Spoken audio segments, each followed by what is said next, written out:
we use Zoom meetings, we use WhatsApp, use our social media handles pages to try and educate the public through the rights, through the context in which their rights exist. We try to inform them of the laws, the penalties that exist if you breach certain laws.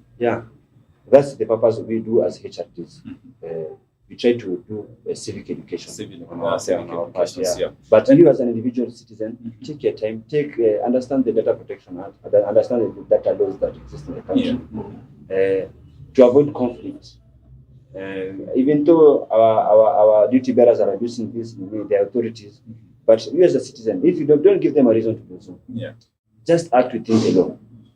And you'll not be in any trouble. You'll not find yourself behind bars in court, being charged for breaching laws that regards your freedoms. Freedom of expression, And because you also have some groups that feel maybe they are left behind, or rather, to some extent, we call them marginalized groups.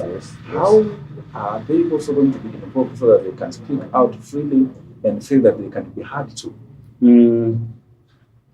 Thanks, Derek. You see, we have human rights organizations that specifically target these thematic areas of the marginalized groups. We target them via seminars, workshops. It's all about civic education. They get to know how they can express their specific interests. For you to be marginalized, that means your interests are not that of the majority. So we have to identify those interests that make you unique from the majority, and then you try to enlighten, educate you on how you can enhance your freedoms to express yourself vis-a-vis your very unique rights. But still, I insist, as individuals, you cannot reach everyone. As Waswahili say, kila mbuzi hukula kulingana na urefu wa ukanda wake. So ukanda wetu sometimes is short, si mrefu. So the best you can do as an individual citizen is try to understand your own rights, your own specific rights that govern you. That govern a specific, unique situation. And then you try to expound on that. You reach out to us, you can reach out to us. We'll be more than willing and we are more than happy to assist in whatever way we can in ensuring we promote and protect your specific individual rights. And now because I see muda nao natupatia kisogo na kidogo utatuelewa kidogo kwa matatizo ambayo tunakuwa nayo. Lakini sasa swala hili, now it's a general question. Yes. Do you feel we as the public, the voice that you are speaking out, we want to be heard? Do you feel that the government is able, or rather willing, or rather is ready to listen to our voices? Derek, I would say this. I'll use the last year's Mandamano as the reference point to this, to the reply I'm about to give you. During last year, Mandamano, financial bill Mandamano, on the 25th of April, at night, when the president had a presser, you know what he said. He called the demonstrators treasoners, criminals, and then they went on to shut the internet for the night. But the next morning, had a change of heart. Where did this change of heart come from? It came from international pressure. That means our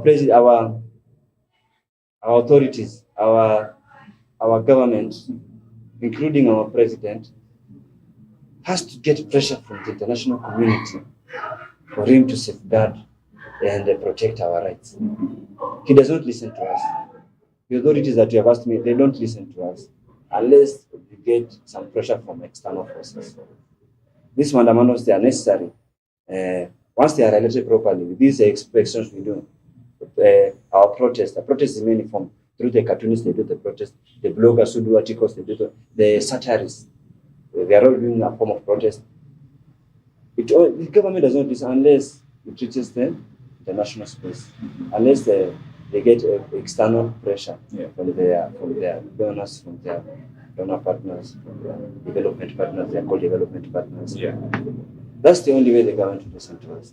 But individually, if they were left to their own devices, we would have seen what the president called us. Do you know what they do to treasonous people? Treasonous people, they are hanged. Treason is the only crime that you are not jailed for. Right? Treason, as we are speaking as per the current laws, treason is the only crime that you are tried in via martial courts. Martial courts do not jail you, they hang you. Yeah. When the president called the demonstrators treasonous, that is what he had in mind. He was expressing something. You people are treasonous, you'll be hanged. But within those 12 hours, by the time he released the statement at night and by the time he released the other statement tomorrow morning, the next morning, he had a change of heart. It's not because that he had some divine intervention. He received pressure from someone. Because we saw the statement from the development partners, we saw the EU combined statement, the EU joint statement, we saw the statement from the Americans. That was the one he changed his heart. He said the dialogue, he was open for dialogue. But sincerely speaking, my brother, Derek, the government does not listen. If they are left to their own devices, without the international watch, international communities, it would have been in a very bad place. Okay, and then what should we do? Because yesterday, or rather just the other day, the newly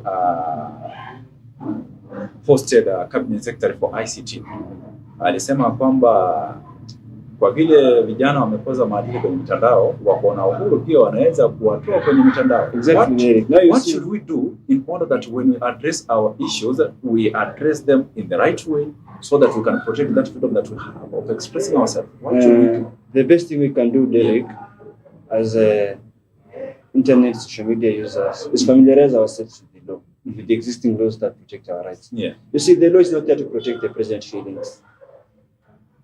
The law is not a respect of feelings.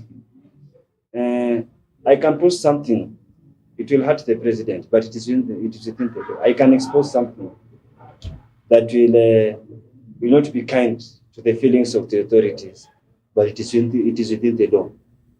As long as you are within the law, do what you have to do. So everything you do, just make sure it's within the law. It acts within the parameters of the law. Don't breach any law.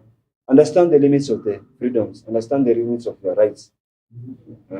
If you do that, and then you act within those limits, regardless of whom you step toes on, regardless of whom you hurt, we cannot be acting with fear. Ameboeka, amesikia uchungu na posti picha nimesema mlipa. There is some evidence, alleged allegations of some loss of person. As a blogger, I take it, I post somewhere. It has some bits of truth to it, but you are hurt at your feelings. We cannot be respecting your feelings. We respect the law. We respect the law. That is all I can tell people. Familiarize yourself with the law. Act within the limits of the law. Regardless of who you step toes on, regardless of who feelings you hurt. Shida yake. Just act within the law. Yeah. Okay, thank you so much, Brother Dennis, for your time. Thank you, Derek. And I apologize because we had some technical and I apologize for coming a bit late. We had some issues with some of our youths who have been arbitrarily arrested around here. You know, we have that issue of arbitrary arrest. Those are, we'll discuss them another time if you invite me again to the studio. You can discuss these issues that affect our community around the arbitrary arrest, which once again is a breach and violation of human rights. You cannot just arrest someone because you don't like, you profile them, you don't like how they look, you don't like how they dress, you just profile them, just come here and you look like a suspect, whichever. And then you charge them with malicious. So basically, I'm sorry for delaying. We are dealing with those issues. Well, if you invite me here next time, Derek. Next time we'll talk about that. We see how it affects the way the society operates and how we can improve on that. Yes. Okay, thank you so much. Up to there, till next time. For those who have been with us since 8 a.m., this is now the time that I'm walking out, but I'm going to leave you with programs that tutakuwa tunapatia kwa kwa mtazamaji ambao tutakuwa tunakuelimisha. Kumbuka unaweza kuwasiliana nasi pia ama unaweza kuendelea kuzungumza nasi kupitia mitandao zetu za kijamii on Facebook Mamlaka Television, on YouTube Mamlaka Television, na kueleza kwamba wiki hii umeweza kukaribishwa kwa lunch hour services kuanzia saa 6 hadi saa 8. Wiki hii basi tunahubiriwa na Pastor Moses Francis kutoka Chosen Generation Church Merema kule Nairobi. Nimeweza kukaribisha hadi siku ya kesho panapo majaliwa, hapa tutakuwa tunakutana tena. Kwa heri.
Bwana Yesu asifiwe sana, mtazamaji wangu.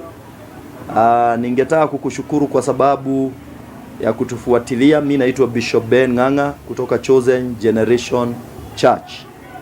Na tumekuwa tuna project ya kununua hema kutoka nchi ya South Africa, kule kunaitwa Durban. Na kwa majaliwa ya Mwenyezi Mungu tumeweza kununua hema hiyo, lakini tunataka kuisafirisha sasa kutoka South Africa ije hapa Kenya. Na kuna taxes, kuna usafiri ambao tunahitaji quite a lot of money kufikisha hema ya kuwa inafanya crusade hapa Kenya. Na kwa hivyo Mungu akaweka kwa moyo wako usimame nasi tunaposafirisha hii hema kutoka South Africa ije mpaka hapa Kenya. We need roughly about 1 million ya kufikisha hiyo hema hapa.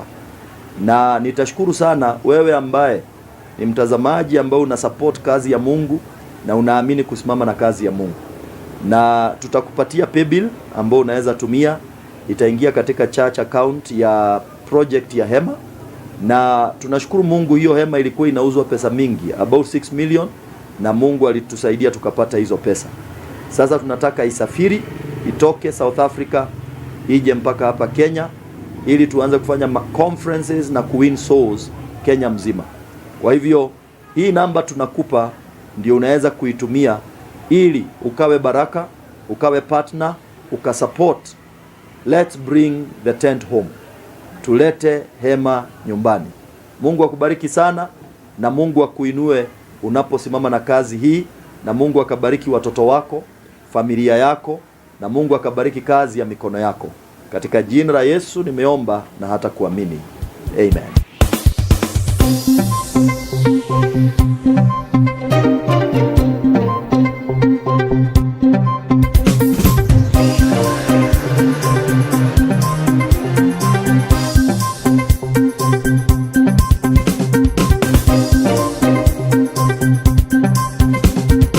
Mamlaka Television, impacting generations.